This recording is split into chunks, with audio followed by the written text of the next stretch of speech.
Much for coming to Fort Niagara for this wonderful show. My name is Pan Michał Malecki. I am representing a Polish winged hussar. Okay, roughly around 1680s. All right. Poland was a rather interesting country. It got influenced by all its neighbors, and since it was on Eastern Europe, the borders of Eastern Europe, some of those influences were from the Middle East. That includes the Crimea and the Tatars, the remnants of the Golden Horde, down to the south, the Turks. And the Turkish Empire at that time was a constant conflict with just about all of Europe, as well as Poland. I'm a heavy cavalryman. Okay, I am equipped to fight on horseback in plate armor, armed with a lance, a pair of pistols, two swords, an axe or warhammer or mace. All right. Obviously, I don't have all my weaponry with me. All right, but primarily I am a shock cavalryman. I am designed to charge and hopefully break my opponent's line so that lighter cavalry could then take up the action and chase them and cut them down as they flee. Now, this is rather interesting. Why would I want to choose this? Let me explain how important this might be. In 1683, an Ottoman Turk army of a couple 100,000 men are advancing on Europe into Austria and are going to lay siege to the city of Vienna. Austrian armies are defeated in the field and withdraw north, leaving the city garrisoned.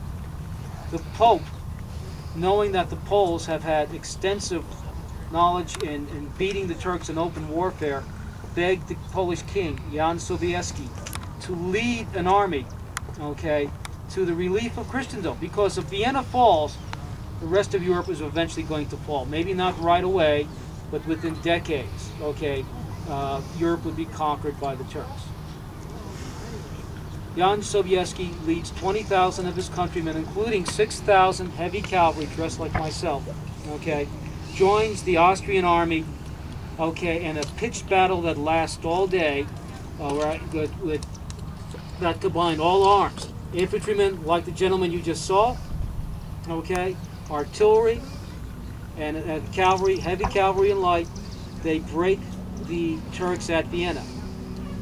And the pivot of the battle is a charge delivered at the right moment of 6,000 Polish winged hussars, okay, that basically cut and sever the Turkish army in two, and at that point the Turks turn and flee.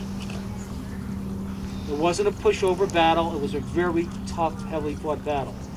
Before Jan Sobieski led that charge, he ordered the Hussar Company of his infant son to make a solitary, almost suicidal charge just to test the ground. If the ground was too muddy, okay, the Polish horses would get bogged down and the Turks would be able to cut them to pieces. Okay, this company of 200 hussars charge into the Turkish army, literally cut their way to the Turkish camp, turn around, and then have to fight their way back out again. Only 100 make it out alive, okay, to report that the ground is good enough for a charge. Now, you're probably going to say, one big question in my mind, why the wing? And I've been asking, people have been asking me that all weekend, and to be honest, I'll tell you the honest answer, we don't really know why they decided to do this. We know that many of the Tatars and the Turks wore feathers, sometimes a wing or a pair of wings on their backs or attached to their saddles. I've seen one picture where the whole horse is covered in feathers, and I know from our own experience in recreating this that horses aren't dumb animals. They like things to be normal. They don't mind you getting on their back. You get on their back with a pair of wings, they go, wait a minute, we don't want to do this. Or for that matter, they may not even approach you.